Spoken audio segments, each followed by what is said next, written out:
Hey guys, welcome to Raincat Podcast Episode 2. We're going to be featuring passersby from Gainesville.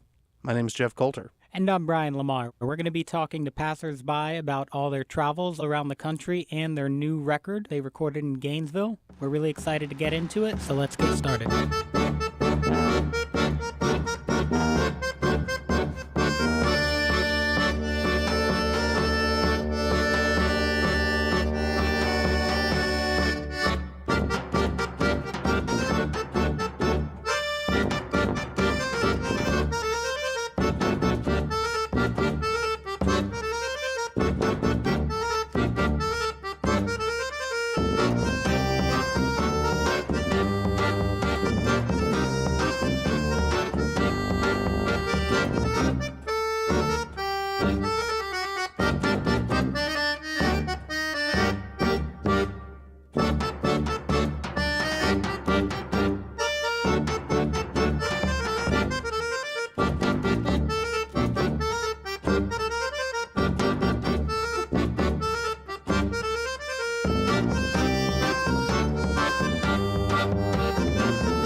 It was great.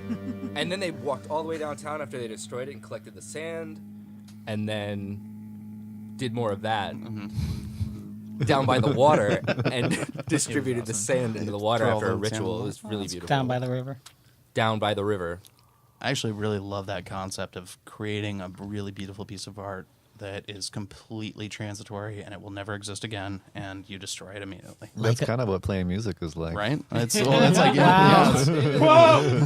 Oh! That's the drop the mic sound. That's what that is. I was going to say a sandcastle, and he goes, that's kind of what, like music. I was like, that beats the sandcastle. Like, what are you, 5? Like a sandcastle, man. And then it rains. Fucking tide comes in. That's the worst. All right, cool. Well, I think we're sound checked. We are ready to go. We're here at Raincat Recording Studio doing our podcast episode 2 with passersby. Why don't you guys introduce yourselves? Hi, I'm Ernie Williams. I play the sousaphone. Nicholas Caputo, play the accordion. And I'm John David Eriksson, and I play the davul. It's a Turkish marching bass drum. Thank you for explaining that. I appreciate Thank you. that. Yeah, let's go back and explain the other two. The sousaphone named after John Philip Sousa, who didn't invent the damn thing at all. He just wrote a bunch of American marches. Son of a bitch. Yeah, so that's the wraparound tuba, the marching tuba you see at all the football games. The wearable tuba, The if you wearable will. tuba, the jewelry. The real as fun it guys was play it. Novelly called, yeah. It's got the bell facing forward, which is kind of what distinguishes it from like the helicones that we encountered at Balkan Camp, or the tuba, which just points upward. Nice. Well, thank you guys for coming in. We Are you super gonna duper. explain the accordion? Oh, the death box. Yeah, it's Smells like grandpa. smells like grandpa and All of leather. It's got a bunch of buttons. There's Uses beeswax inside of it. a lot of beeswax and wood, metal. The reeds are all set up on a block inside, and air is used to make the reeds vibrate. It is so great. I always found that so fascinating that it was held together by something as fragile as beeswax. Like on a hot day, Kill it. It's gonna Died. fall apart, Killed yeah. one before. Yeah, I Try remember not that, to do it yeah. again. Don't do it again. well, anyway, so Passersby is currently on a little weekend tour from Gainesville. They've played a few shows coming down here. Most recently, obviously, Arts Fest, like we were just talking about, and Brian Jackson Music Festival, episode 3, the last episode. The last episode. Before we get too deep into everything that has to do with Passersby, we do have to do a little bit of explanation in terms of how we know Nicholas Caputo. Because Brian and I have known Nick since we were in 10th grade in high I was in school, ninth grade. and Nick was in 10th grade. Long time. Long You time. guys Long are time. rocking the cradle. Rocking Yeah. the On that cradle. one, Yeah.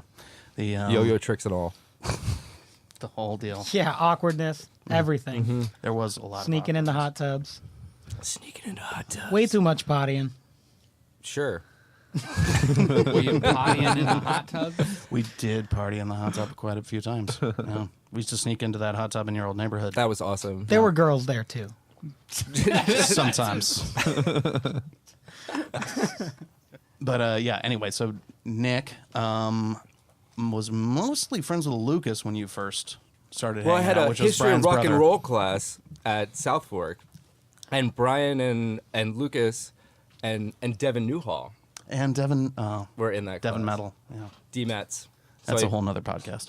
I We missed Devin. befriended Lucas, and we were sharing tapes of bass lines on like cassette tapes that we had recorded, and ended up bonding over music, and then getting to meet all of you, and then having like our entire adolescence like just immersed in music Coincided. the entire time. Yeah. It was awesome. House shows.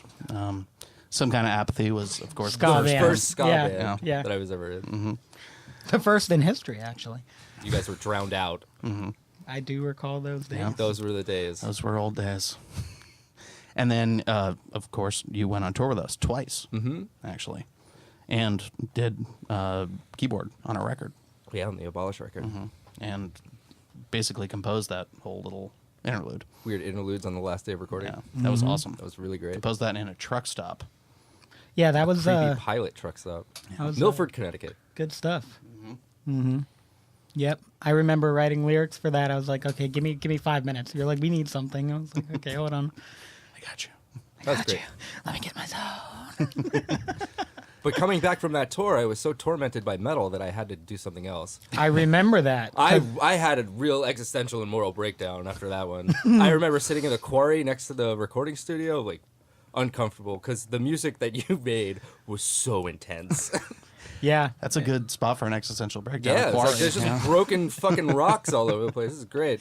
So when I- I got back, I was tired of having the electric keyboard. Yeah. That's where the accordion came in. Is that when you got the accordion? Right about after that? Right after that. Wow. Because having the keyboard sucked. Having an acoustic guitar was atrocious. It didn't do anything.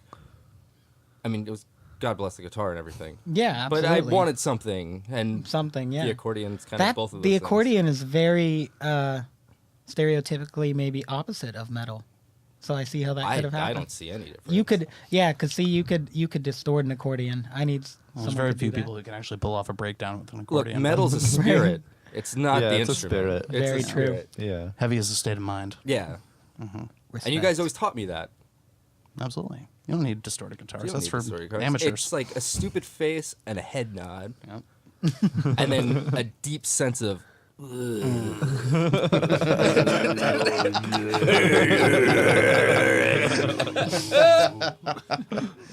Yeah, the Tibetan ceremony was metal as fuck. It was metal as fuck. It was kind of cacophonous. No. We made this beautiful thing. Watch us destroy it. We're gonna destroy it and throw it in the river.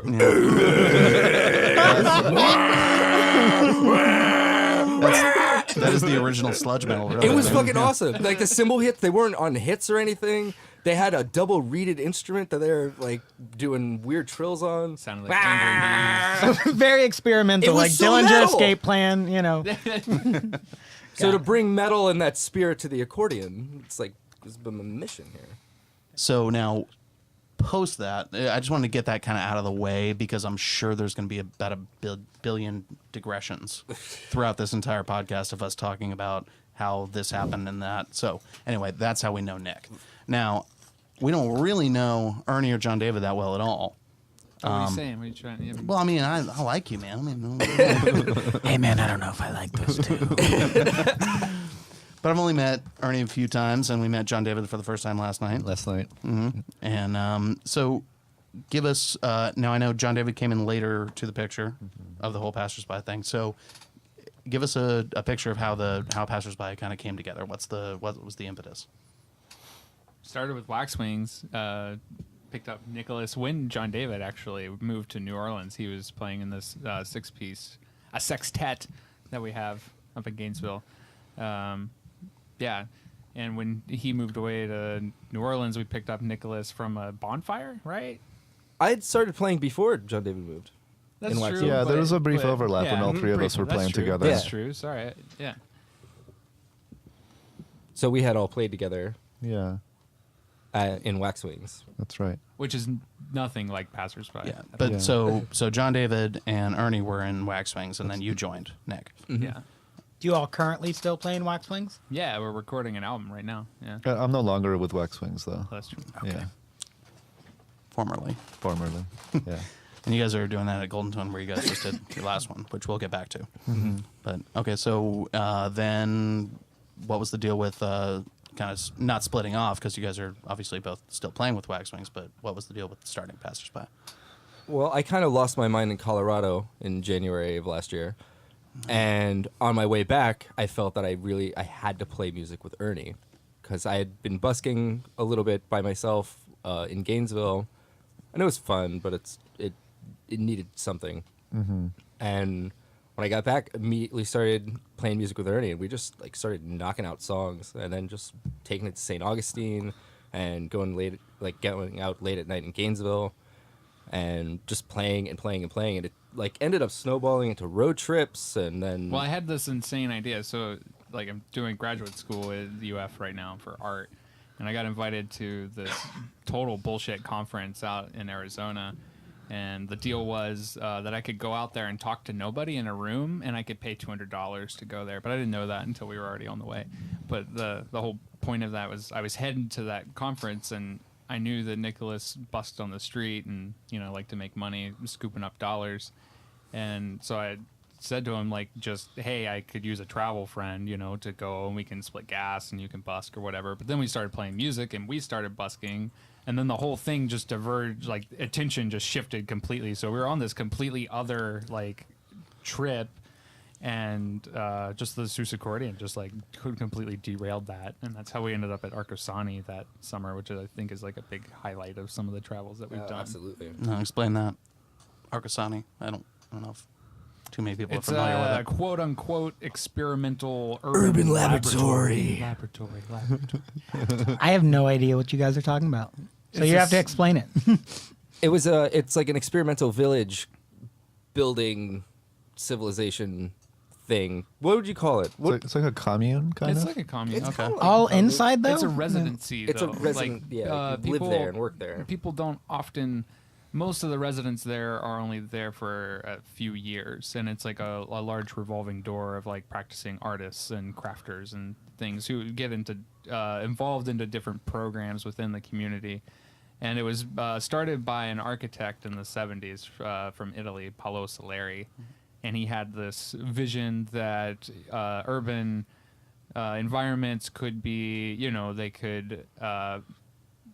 can incorporate the ecology, like the local ecology, more in their own economies and like practices. And the big thing about the city was that it was like made completely to be pedestrian. Like there's no like vehicles really that go inside the town itself. So like the architecture of the place is built. But it's an actual town. Yeah, and people go there and like you or I could go do I think it's like a 5-week introduction thing where they're like, hey, here's our psychology behind this, or their theory of what they're doing, and then you would kind of find like where you wanted to be. They have ceramics and bronze casting. They have like sustainable agriculture programs, or like casting concrete for architecture, all kinds of stuff. So you can go like do a workshop, figure out what the fuck you want to do, and then you could actually apply to be a resident, where then you live cheap. It's kind of a company town sort of situation. I was gonna kind of say that. It almost sounds like a robber baron, like, but And the it's total like opposite. It's like end of the 4 miles spectrum. off the interstate in like middle Arizona. It's like an hour north of Phoenix. Yeah. Really? You can see Phoenix from it. It looks crazy at night. There's like you can see all the lights like going through the But I desert. mean, do they have like a mayor? Like, is it like an actual town? They have a Like, director. What's that dude's name? We should know this. I should know this. And I don't Yeah. know it right now. So way to the go, people guys. get paid for the work, but does the work go to a common goal? Like Basically, the just the Sustaining expansion the of, thing, of yeah. the city. Yeah. sustainability of it all? Yeah. So no, you guys went to just kind of hang out there and see what No, it's there was about. a or- festival called Forum that was curated by the band 100 Waters that was originally out of Gainesville. And they curated, I think it was the 3rd year that it had happened, Ernie? I think that was the second, but it might have been the third. Oh, okay. It might have been the second. I don't know. But it was, at the time, it was free. You just had to apply to it. And if they accepted you, you could just go and camp outside of it. And they had really great different kind of artists. That's cool. And an art installation by Celestial Sound out of Gainesville that was down in a valley down beneath it. So they had like crazy dancing music. We also saw snakes there, like live snakes. Live snakes. in the same valley as Yeah, the yeah. just in Yeah, case yeah, you yeah. thought there were a bunch of dead snakes hanging out there. Live Oh, they weren't and dead snakes. rattlesnake. Yeah. Anyway, But yeah, there was great music for 3 days or so in Arco Santi and around it. And And that was the first road trip you guys took. Decided that to- was actually the second. Arco second Santi one? was the second one, yeah. But almost the same thing happened for the first one, where what I was doing was I was actually going to a printmaking conference in the state of Oregon, just Southern like, oh, Graphics fuck. International, and I've Helped fuck you up, Ernie. Yeah, well, I've been there a number of years, and we went, and I came and like took a peek at it, but then we went and Susukordioned up in the mountains instead, and it was Way better. Yeah, Yeah, way better. it just wasn't. Yeah, it was way more interesting than I don't know. I mean, I like to nerd out over the printmaking, but but we went up to Astoria, which is where Goonies was filmed, In Oh, that's Oregon? fucking awesome. and Cannon Beach on the way there. You see that on all the postcards, and I don't know. Maybe your grandmother has like a plate of it or something. It's one More of those than places, likely. yeah. Yeah. And now, so you guys took, those were the first two, but you guys have taken quite a few trips, all kind of across the. We did nation. one where we went through Appalachia, where I picked up. Ernie was doing. You were doing a residency, right? Yeah, I did a summer program at WVU. It was a residency where they got together 2 sculptors, 2 chemists, and 2 engineers to do a public sculpture project there, like in the town. And so I was there for a month, and that was basically I was making money so that we could go to Balkan camp later that summer. So once again, it comes back to doing this instead of that, but doing a little bit of that to Just kind of fund using this. your scholastic achievements to further dick enrich off. the to dick off. That's a good call. No. No, to do the Susukordien. Yeah. Post that, I mean, you guys haven't not post that. I mean, I'm sure we'll do more travels in the future, but for the No, meantime, we're done. Oh, done. Just staying home. Screw it. This is our retirement interview. We went from Portland, Oregon to Portland, Maine in the summer. You know. Yeah, We- because we did the portals. The so last I trip think that we're- we did we're is where finished. really brings John David in, because we went up to New York to Iroquois Springs to go to the Balkan Music Camp by the Eastern European Folklife Center, and it was awesome. John David had turned us onto it. and turns us on in general. In general, but John David, tell him about the music camp. Okay, so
Okay, so I went 1 year to this Balkan music camp. I really got into Eastern European music.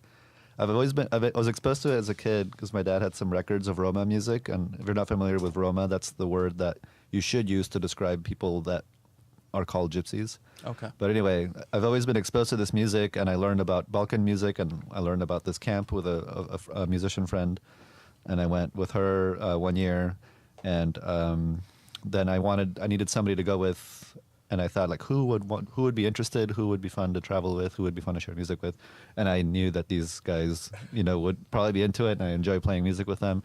So we ended up going back, and we were talking about that feeling of metal. Like Balkan music is like prog metal in the folk music word. It's like, It's like the Rush of folk. It's so Seriously, man. and it's like so like dark and profound and like rhythmically interesting. And the camp, the way it's structured, you take 5 classes a day, and then there's dancing with live music from 9 to 12. And then there's at night, and then from 12 a.m. to 4 a.m. there's live music. So if you do the full schedule, you basically don't sleep. And they did the full schedule. I slept a little bit more than they did. But, Oh, we didn't sleep very much at all. yeah, but I had a lot Turkish of coffee, man. had a lot of fun with these guys because they're like so extroverted, whereas I'm more introverted. And like the first time I went, I just kind of slept and didn't hang out. But this year, I just hung out with everybody. I got to know more of the people than before, and it was really enjoyable. Kafana nights. Kafana night. Kafana is like the little cafe where you have it's a 12 a.m. to 4 a.m. I ended up on the other side of the grill there somehow. Yeah. Ernie was working the flat top. It was What? fucking Yeah. awesome. They have a grill Wearing going. a hat and everything. That's what happens at 4 in the morning. That is. They had a true. grill outside with like a really start- sweet couple that was serving Yeah. food all night.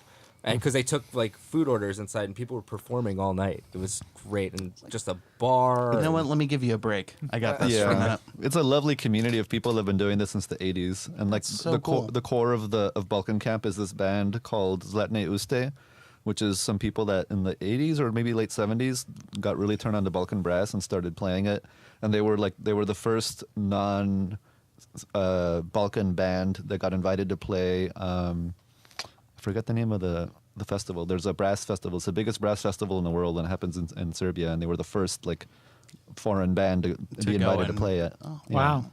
So And they have like so during the day it's classes. during the They're day it's teaching classes, you- and you can take dance classes, you can take singing classes, you can take music classes, and Sleep ensemble. Sleep ensemble. ensemble. What is that? Just sleeping That's together? when you slept through the first class.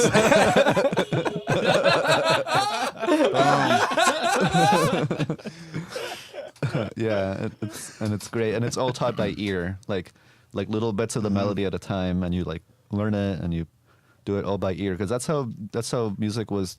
That's how folk music is traditionally transmitted. Anytime you convert music to notation, you lose all the flavor. You cannot transmit music through notation That's a accurately. really cool thing. So they're kind of trying to keep up that almost oral tradition of learning by osmosis. Absolutely. Rather than And my just drum writing it teacher, down. he says like he deliberately does not produce any kind of written or typed or like graphical material for his classes because he believes that musicians are losing their ear because we rely so much on videos and like sheet music nowadays that we're losing our like an innate like essential part of our musical ability. Huh. So he tries to keep that alive.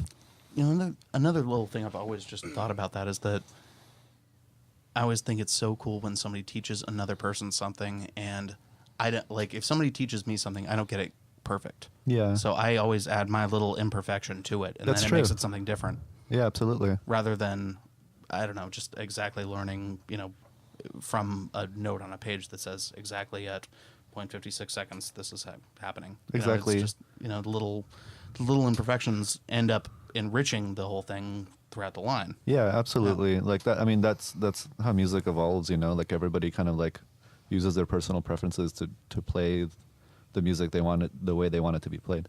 That's beautiful. Amen. So that was what, last year? You guys Because said of that? this summer. Yeah, it was August. Okay. Yeah. Nice. You It's guys going fairly back? recent. Huh? Huh? Fairly recent. You guys going back? Oh, yeah. Yeah, yeah. yeah. It was so great. We're trying to get more people to go too. Yeah, we're trying to like build up a whole southeastern community. Yeah. And rush the camp. We're taking over a whole cabin this year. There's a really epic soccer game that's played apparently every year. The Melon Bowl, right? Isn't that what Yeah, it is? yeah, because they smashed the You watermelon smash at the, the end. watermelon and you eat it with your bare hands. But yeah, we got to get a good soccer team going because we lost this year. But the beauty was we were on both teams That's true. because Yeah. it was the brass ensemble versus the Albania. Albanian ensemble, and we were all in the brass ensemble together, Oh, nice. And also Albanian. and also Albanian. Yeah, but John David was playing the tapan in the brass ensemble. Yeah, the tapan is the Balkan word for the davul, which is Oh, okay. that drum is used in Greece, it's used in Turkey, it's used in the Balkans, And It's used in Florida. It's used in Florida, and it goes by different names in each region. Now, can you give us kind of like a? I mean, I know it's kind of tough to describe this, just over without hearing it, but I mean, for people that are listening that have no idea what a Davool is. Sure, yeah. If you've seen like a high school drum line, you'll see the bass drum player, and their drum is strapped pretty high up on their chest. The Davool hangs down a little bit lower, and in your right hand you hold a mallet and you strike it just like the high school marching band bass drum player strikes it. But in your left hand, your left hand sticks out parallel to the ground, and you have a thin rod that here they call it a switch, dangling from your thumb and index finger, and you rotate your wrist and you slap this thin rod against the side of the drum, and so what you end up with is the right hand side is like a bass sound, and the left hand side is like a snare sound. So in one drum you get a very Electric loud kick and bass snare. and a very loud snare, and it's a great sound. In the Balkans they don't use it like a bass and snare. The left hand is very busy and keeps like a very running sort of rhythm. And it's very syncopated, and with passersby that doesn't really quite work. I use it more like a Westerner might use a drum kit. That's kind of a cool appropriation, though. It makes it really metal. Yeah, yeah. Every time. So we had a drunk kafana night where we ended up playing next to the grill, and we recruited John David. That's right. Yeah, that was the first time I played with them, and I was using basically like a drum kit floor tom that had been converted into like an improvised Davool, and it was so heavy and it didn't sound very good. And I was complaining about it to my drum teacher, and I found out that was like when she first started learning the drum, that she went home and she's like, I need a drum, and that's the one that she made, and she had like a sentimental attachment to it, and I felt bad about criticizing her instrument. Oh, really? Is it too bad? It's not too hard to learn on? Fucking Really? bummer, dude. That's how metal John David is. Yeah, nice drum. Very cool. So, I mean, that's basically the birth of the current incarnation. Correct, yeah. Kind of is, Yeah. yeah. Kafana. Uzo. A lot of Uzo. Yeah. It was the large incentive behind working at the grill. Just the Uzo flowed like wine. All the Uzo you can drink. It was beautiful. But we waited a couple months, and then I don't know when did we really start playing pretty seriously? It was only been about a couple months, right? Yeah, I had to track down an instrument. I found somebody from Turkey, a Roma person from Turkey, that imported the instrument, and he lives in California. There's like a big Balkan community in California, like not big, but for the United States. And so like he demonstrated the instrument on Skype, and I was like, okay, I'll buy it, and he shipped it, and it was great. And That's interesting. So it's not an easy to come by No, instrument. not at all. You have to. I mean, It's a goat hide. yeah. It's got hair, dude. It's got hair on it. The nice thing about the Eastern European folk So like does the sousaphone. It's got hair in it. the nice thing about that community is like they have a mailing list. You say, hey, I want a drum.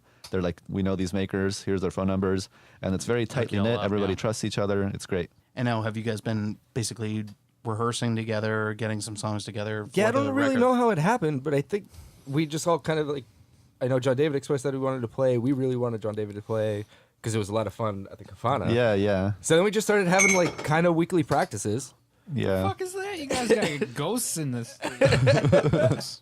Sorry about that. Everything's cool. It's groovy. That's okay. We can edit that out. That was weird. We're good. If a fire I just starts, saw a ghost we'll penis just leave. swing by and nail that beer bottle. Right. That happens often. It's surprising almost how much that happens. Yeah. Coming, Balkan camp. It was like 24 hours of a day, 7 days, right? It was like 7 How many days, days was 5 it? days, 6 days? 5 days, 4 days, 6. It was one long day. One very long Ernie day. didn't sleep a Yeah, lot. well, none of us slept, and it was just They whiskey had and coffee all the time. Yeah, coffee 24/7, ready to go. So, we Yeah. bought bourbon and drank a lot. but coming out. Where Turkish coffee, 4 a.m. Coming out of that trip, we're all hopped up on the Balkan music, real Balkan music. Real Balkan music. So-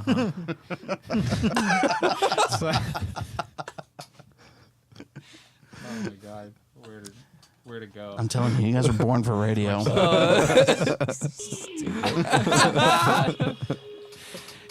Oh shit. You kids are gonna make it. I can tell.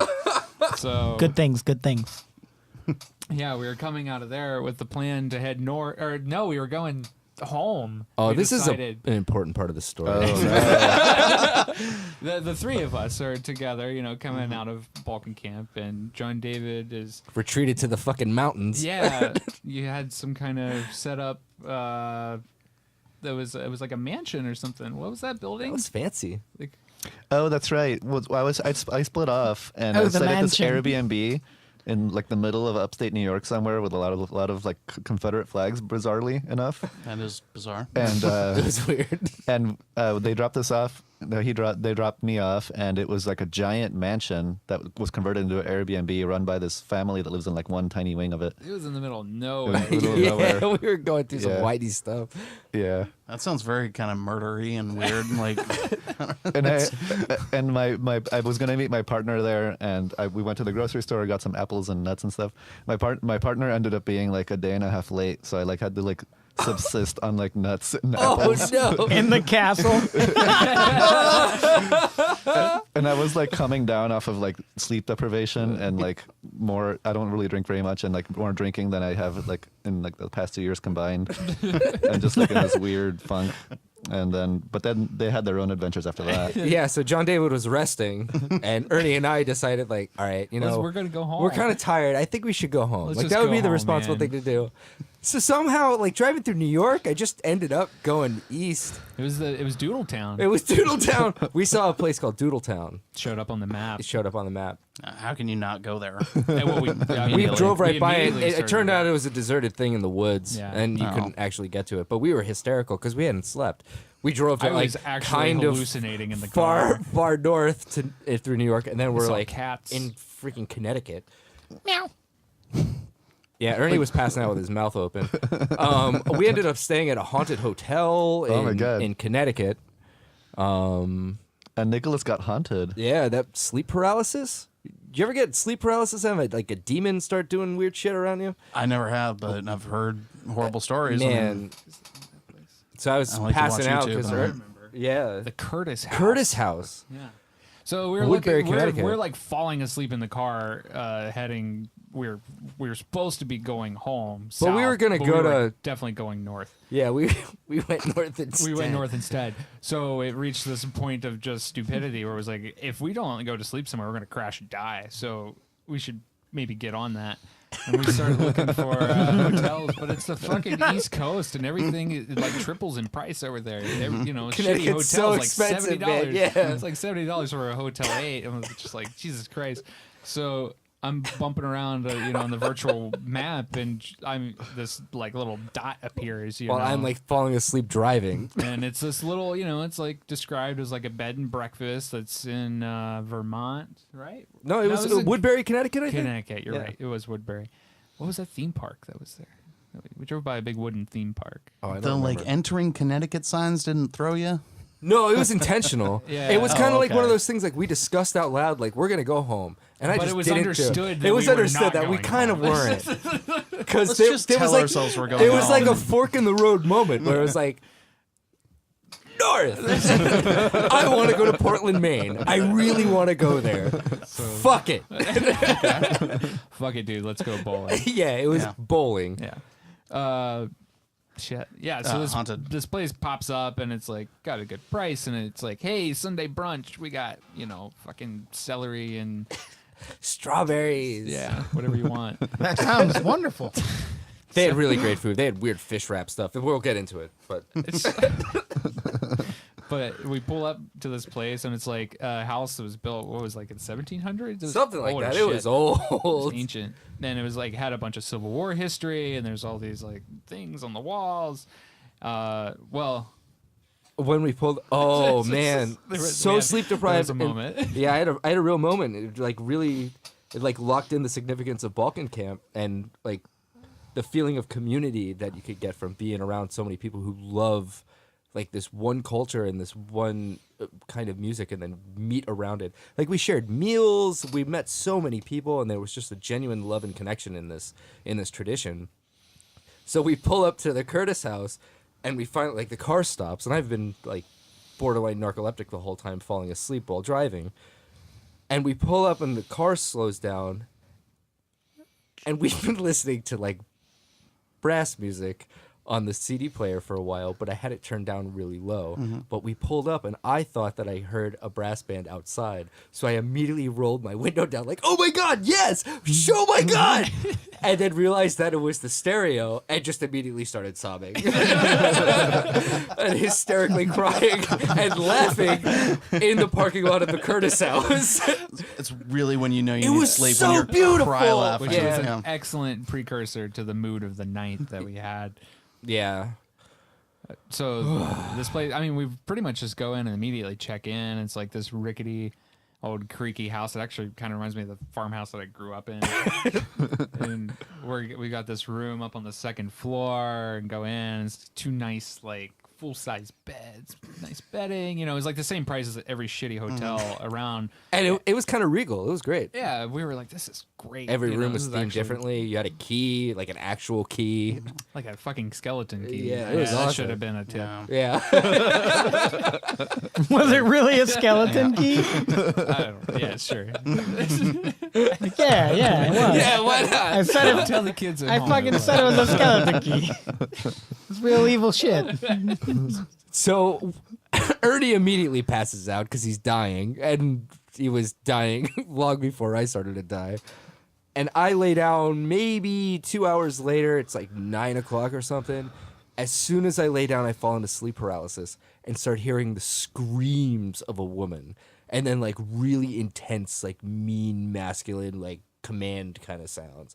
And it was so loud and so evil, and I could not turn around because it was happening behind me, where Ernie was sleeping. But, you know, He was fine. he was fine. And just, I totally flipped out and then fell asleep and whatever. And then the next morning, I remembered it when I was in the shower. Like, oh my God, that's insane. What Well, the you hell dealt happened? with it by imagining it as That was hardcore music. And then it just kind of like went away, and I was lulled to sleep by floor punching. It was beautiful. That's actually that's Yeah. a good way to get through that. Spin you know? kick it right through. piss I- and spin kick. Piss and spin Yeah. kick. That was the name of the dream, piss and spin kick. Mm-hmm. So then we had brunch. It was beautiful, and then Ernie looked up the Curtis house while we were sitting. I in was the like, hey, I wonder if this place is haunted. top of the list. You put that shit in Google and it's just like, it's so haunted. It's so haunted. On the second floor, room 18, and we were second floor, room 16. It was like The room next door. the room next It was door. behind you. It was insane, and it was a woman spirit that would like knock people out of beds and all kinds of weird stuff. It was insane. We left abruptly. I'm kind of shocked that you guys didn't know it was haunted by skeleton keys, cheaper than everybody else. It's old and really it all nice. added up in the end. Yeah. It made sense, but sleep deprivation. I mean, yeah, that's true. You guys were. I kinda was so out of it. happy not to see like a Hotel 8 or something, like something cheap. It was like, dude, we're staying in a mansion. I always wondered how. Yes! I always wondered how the people in the beginning of horror movies were like so dumb to not get They this didn't stuff. sleep. But that's it. Yeah, you guys were those dudes. Turkish Yeah. coffee. Uzo. All right, cool. So that was the trip back down.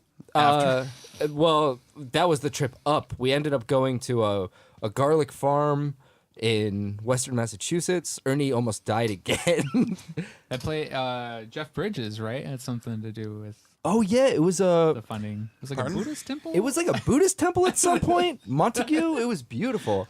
It was like a Buddhist temple with this giant building in the back that they converted to a dance space. It was like a retreat center or something for a long period of time. Jeff Bridges contributed to it. Krishna Das played in there. It was awesome. And they did shows? Like big kirtan things. It was great. On a Very strange. garlic farm Yeah. in the mountains. It was lovely. But Ernie got really sick so sick. because he didn't sleep. But then Yet again. we stayed there for like 2 days, and then we went up to Portland, Maine, and played, and then came all the way back down. We played in the rain. Played in the rain. in 'Cause fuck Portland, the Maine. rain. Yep. Yeah. It was rad. Yeah. Both Portlands in a year. That's hardcore. I mean, Super metal. screw the elements. We played in a Starbucks there. Because We it ducked out rained, of the rain into a Starbucks. and they let us play. Gave us coffee. That's great. I will never forget when you played at Starbucks in Stewart I did that. with Nick Manzino, Oh, and you brought all those lamps. that used to be my thing. I used to bring lamps Yeah. to shows. There was Lamps and rugs, There was man. like 10 lamps. That's hilarious. I remember I talked to Nick. No, not Nick. Did we? Sorry, did we Timberwolf? Yeah, it was Timberwolf. Wow. And I saw Ben Mejia, like, it was probably 10 years after that. And he was like, man, is that the lamp guy? It was when you played open mic at Osceola. Yeah. Ben, I'm the lamp guy. He's the lamp guy. You got to set the space, man. It was. He actually made it very homey. Yeah, bringing it It's to like the we're hanging show. out in the living room, and we're gonna trip the fuck out. Every show's a house show. Every house, everywhere. So then you guys all collectively made your way back down. No, After that. separate. No, that was separate. Yeah. 'Cause Yeah. John David met up with your partner, right? Yeah, we ended up going to Vermont. And, Okay, and then did your own like thing the for a while. Midwest and stuff. But now you're back in Gainesville? Yeah, I've been back in Gainesville. Yeah. Swam with a bunch of naked dudes in Vermont. Yeah, we did. That was real There was uncomfortable. a guy No. jerking off to us. That was I don't know what that one was. Are you serious? Oh, man, it Fireworks? was so bad. So, you I know, tried to be cool through that, and I was really not cool. It's not cool. That was not cool. Yeah. You're gonna You know, have like to. You're gonna spank have to go bank. into that. You gotta at Your least spank ask. bank is one thing, but like externalizing that is just a It's whole not other- cool, yeah. man. You're gonna have to kind of go into that and explain how that. I mean, Really? I mean, I think it's kind of self-explanatory. just All right, it's when you're It's- swimming with a bunch of naked dudes, and sometimes it's just Vermont River. Go to the end. Directions. Go to the end. yeah, we got Vegas fuck directions. Yeah, we got Vegas fuck directions to meet up with a But friend. ended up finding it. We found it. We found all the naked people. Yeah, it was like supposed to be like a spot where you could get naked on the river. Like, hell yeah. Okay, so it was the Vermont! the nude beach on the river. Yeah, Oh, right on. But I think our Only understanding- dudes. well, yeah. Yeah, the person that invited us, I thought it was like a group of like-minded individuals who were all there together. Negative. No, Wrong. this was a public horrible naked nightmare. space, open to the public. I've been to like 3 nude beaches in my life, and it's never like fun. It's never It's the people never you want to what you see. think it's gonna No, be. It's usually up, always dude? You gotta just start like your own hey. naked beach. Yeah. That's how they all got started. They're like, listen, man, everyone I go to sucks. Let's start our own. And then they're, maybe know how hot it people goes. will come. They're Maybe. not gonna No. come. Yeah. They're not They're going not to gonna show come. up. why would that ever happen? Dudes are gonna show up and they're gonna jerk off to you. That's what's gonna happen. And it's evil. All right, we're leaving that in the More power past. to them. Okay, so that Let's happens. move on. Let's talk about recording. It's officially it's on record now. I know. I had to bring it up. it was real interesting. So, let's move past the Vermont nude river scene, and now we're back in Gainesville We're back in Gainesville. this past summer. Yep. And was it that you guys were recording with Waxwings first at Golden Tone, and then you guys decided to come in and do your own thing? It was kind or- of a simultaneous action. It was like the same week, but we went in first. Yeah, we went in first. Oh, that's cool. Yeah. And Waxwings does have an earlier album that was recorded at Golden Tone, Golden Tone, when that's they were it. a quartet. Cool. Yeah. And I had spent some time at Golden Tone a couple weeks ago working with Everymen. Nice. That's I Like remember seeing that. was a lot of fun, and I really liked the way that Rob did yeah, everything. cool band. Yeah, and everything was great. great. It was like, we need to go record there. That guy sounds like he can make it sound punk, and I want that. They've done a lot of stuff there. They've done a lot of stuff. Oh, there. yeah. How long has that been around, Golden Tone? I think probably since the 90s. Yeah. In different incarnations. It's currently in a building that the recording engineer Rob McGregor actually built from scratch over almost 7 or 8 years. Oh, that's awesome. And so it's built from the ground up to be a recording studio. There's even microphone inputs in the bathroom, so you can get the bathroom sound if you want to. Genius. Yeah. That's fantastic. Rob rules. Yeah, Yeah. that's a really good idea.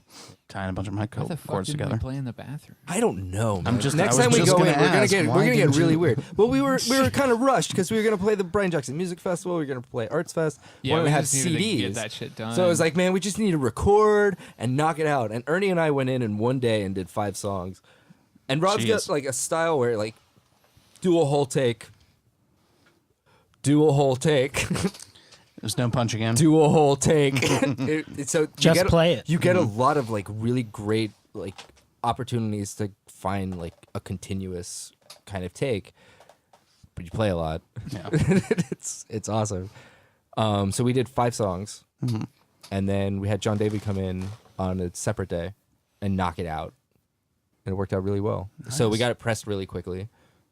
I love the Now we I have love it. the cover and the back cover. They're both really cool. Yeah. Yeah. Thanks, Ernie. Ernie. Well, hey, Dustin. took Dustin that did the back photo, Oh. and the front photo Ernie took while we were at the Grand Canyon. Canyon. Grand Canyon. Canyon. Grand Canyon. Yeah, that was part of the second. That was the Arcosani. That was the trip. Arcosani If you're gonna trip. name the trips, I guess. Yeah, that was the call that Arcosani Grand Canyon trip. Arcosani binge, or didn't we? Oh, that But we was- also played in New Orleans. We played in Austin. There were so many things that were part of that trip. That was insane. we slept in a cube. We slept in a cube. There's Outside a really of nice Marfa. cube in Texas. I got it. I got it. It's an Airbnb. Yeah, there's a cube in a parking lot. What was? I don't even remember the name of that town now. Oh man, it was outside of Marfa, maybe 30 miles. A cube, like a freestanding structure, like shaped like a cube. Yep. Yep, with a roof. But it was just empty We inside. had It was to just a big. move most of the furniture out of the main room into the closet to be able to fit 2 people in it to sleep. Was it on Airbnb or something? Yeah. It was an Airbnb. It was miniature. It was hilarious, and it was like in Southwest weirdo Texas. It was so awesome, and we were again sleep deprived. It was great. It's a common theme. Well, we had driven all night from Austin, Texas. We were trying to go to Balmaria. It was closed. Closed for cleaning. Somebody peed Somebody peed in the pool. in the pool. Found a floater. So we ended up in Fort Davis, Texas, which the third song off of the CD we just recorded, we had written there. After being sleep deprived, we had some camera equipment. And sleeping in the cube. It's like, yeah, man, this is gonna be great. This was before the Cube and how we got led to the Cube, because we stayed up all fucking night driving from Austin and recorded up in the mountains at Fort Davis State Park, Texas. We had an audience. It was a pack of coyotes. Bunch down of over the hill. birds. So it was really nice. And then we ended up in the Cube. We had to like descend off the fucking mountain and then drive through a really weird pass. It was so beautiful, like the change from the mountains going into kind of the more desert area. It was all like Texas an is- hour north of Big Bend. Yeah. Yeah. Texas is a very weird place. It's man. super weird. I really Southwest like it. Texas is rad. It's my jam. It's cool. That is weird. The Marfa Lights, man. That's the sound of the Marfa That's the Light. sound of the Marfa Lights. Ernie and I found a freestanding weird blimp while we were out there. Oh shit. That was haunting. yeah. Like, it's just like it was. It was like aloft. this giant blimp, but it obviously looked hard. It wasn't like, it didn't look like fabric that was like wiggling in the wind or anything. It was It like was a roadside completely attraction. Static. It was completely static, not moving, and you could not see the tether. And it was just like, what the hell is going on? But it was just. It was in the air. yeah, It was- in the air, pretty high.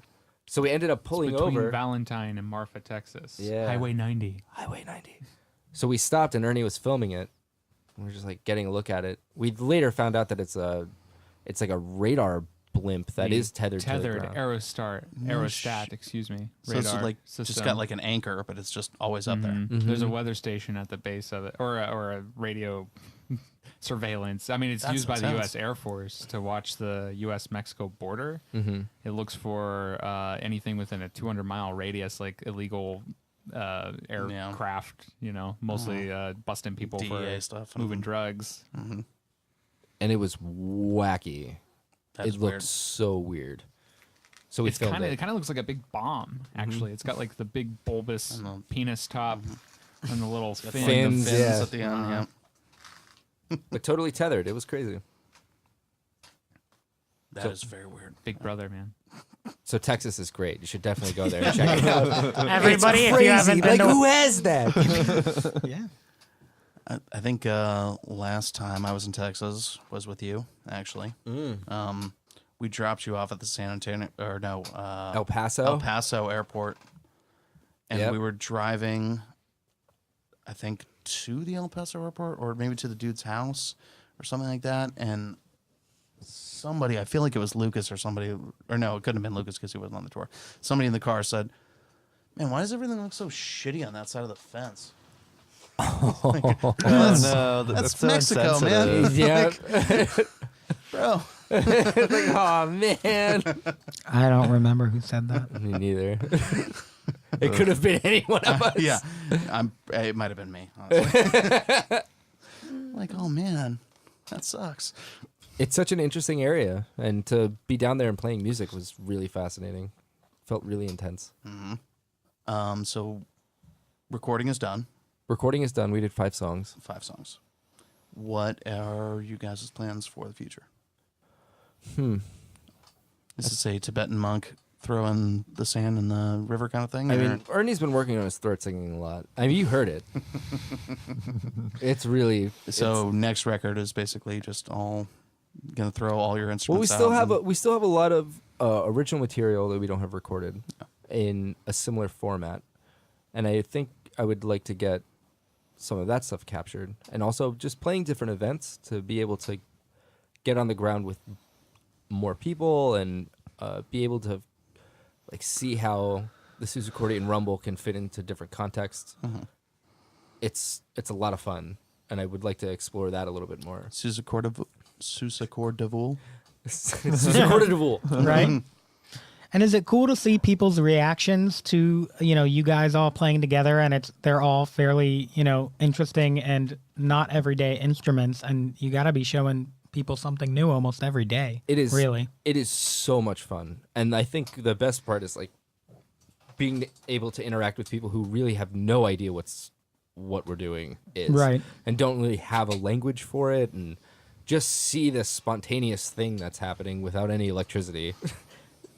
That's very alive and loud and fun, and be able to like feel really alive and like see like little kids respond and like families be engaged. It's just like immediate feedback that just makes it very easy to keep doing. Yeah, it's different when you play a live show. People stand and their eyes are wide open, and maybe they're swinging back and forth, or they're scratching their nose, or looking at their phone, or picking their butt, or maybe they're actually listening. But at the end of the night, you might have 1 or 2 people come up and be like, "Hey, man, that was cool," and that's great. But like being out on the street, it's like so immediate, and people like have to talk to you, and they want to ask questions, and you don't have to wait through like a 30-minute set before you get to talk to somebody and like get feedback, like just in a like reciprocal sort of thing. Yeah, I mean, if they stop to talk to you, you're actually stopping them in their tracks. They're going somewhere. People and talk they're to us like, "Oh, man." while we're playing. People look at me, and Which I got is the hilarious. mouthpiece on, I'm just like, dude, I can't. He can't even talk with his eyes. He's just like blowing raspberries. So yeah, I just get the face fart at him. It's great. And that's where the name came from, Passersby, because, you guys play in the streets a lot. We are the passersby. They are the passersby. Right, it works both ways. Everyone's passersby. Right. And it's like these brief interactions that are just full of life, and then they're gone. That's a great... Hi, see ya. Like the San Mandela of the Tibetan trunk. If you All will. the time. Here we are, we're gone. Full circle. Do you guys still busk in Gainesville? Oh yeah. Not so much in Gainesville. We're going to be performing at the Active Streets Alliance's event. When's that? The February 26th? Sure. Yeah. Yeah. And we're going to be performing in the street. They close down the streets and have everybody walking around Nice. and businesses and music. So we get to perform with that. But a lot of like the late night busking, we've been kind of saving our energy for St. Augustine. Because we can play during the day. It's more family oriented. Nice. And you guys go up there regularly. We try to go like every. I say we go at least once a month. I go once a month. Yeah, I try to go out as much as I can. You go if a I little have, more often than I yeah, do. if I have a Saturday to myself or a Sunday, I'll try to go out there because it's paid practice and like it's to interact with people and it's really weird and it's so much fun. Now, when you're out busking, do you usually stick to songs that you have, or do you just let it flow? We play everything. I play everything that I know, And then oh, it's crap. like, dude, I got that little like weird back and forth thing. Let's try to explore that, and then after warming up for 3 hours, then things Then it's spontaneously show up that are a lot of fun. And I think like that's an important thing to the sound too, is like the way that the songs have developed have like been like in those spaces, and, Yeah, you where we guys- just beat the crap out of it for like 6 hours, and we're like, hey, check that out. And then we're gonna drive to a different city and do that again. Yeah. It wasn't working for the first 18 hours, but now And I think it's like, really kind of starting coming to come together. Yeah. There's always these like weird little pockets of things that show up that like Ernie will throw something out that it's like, where the hell did that come from, man? And it'll alter my perspective on the piece, and we get these like funny feedback loops where everything starts to like shift around and it sounds different, and then it could crystallize out of nowhere. I'm really excited to hear you guys live with the DeVool because I was really shocked the first time that you told me, like, yeah, I'm playing with a sousaphone. Pardon? Are you fucking kidding me? But Why? it is so complimentary. It's unbelievable. Like Yeah. the two. It's like a bass. Yeah, I don't. It Holds just it down. so works together. The rhythms of the two of them. They just. I don't know. They both have this kind of, wind-driven power to them. The oompa oompa. I mean, not that you guys just do that, but it just has this. They're very complimentary, and it really works out. And you guys obviously just have a good friendship and a good musical relationship that you've been able to really make it work out like that. But yeah, I'm We do really it for the excited to hear. children. It's all for the kids. Well done. Watching Ernie play to a bunch of preschoolers, like we did on Friday, right? Yeah, we Yeah. kicked off our tour. We at a kicked off our preschool. tour at the Imagine Learning Center. How did you guys get that gig? Our good friend Alma Elaine. She's an artist. Fantastic painter. artist. Yeah, she's great, Yeah. and she works there. It's actually a Montessori school. Oh, Yeah, so she works there with the kiddos. And went to she hooked us Montessori. up. Yeah. She's like, we gotta bring these guys in. But we'd done it once before. We played at another Baby Gator. at a daycare. Yeah, the Baby Yeah. Gator.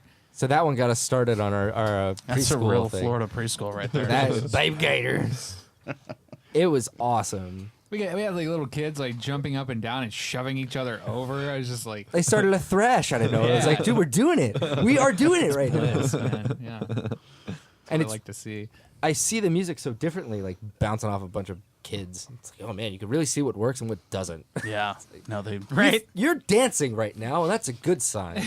Because you weren't dancing like 2 minutes ago. Right? They like it. They like They it. That's love good. it, man. Hey, Ernie, hang on to that one. It's a perfect place to test your ideas. Seriously. The kids are responding. I could definitely feel when I'm creeping kids out. We had a child cry in St. Augustine last time we were there. We got a tango we've been playing, and it really disrupted. dark and- yeah, it was sexual and weird. You could tell you were thinking about his mother. Yeah, man. I mean, Oh man. Okay. This is. The tango, because of the tango. it was a good tango. Right. I'm gonna right. leave it at that. Yeah. But he started hysterically crying and freaking out. But it was the tango. It was the tango. Tango is sexy music. You want to do what to my mom? It's just a dance. All right, cool guys. Well, I'm really looking forward to miking everything up. Do we have any last thoughts we want to impart on anybody? I mean, I think we're. Any words of inspiration for the listeners? Power, feel the power. Any Randy Macho Man Savage words of No. inspiration? That was pretty good. Yeah, we're excited to show everyone something new. Most people listening probably haven't heard anything like what they're about to hear unless they've been out to see you play. See the rumble.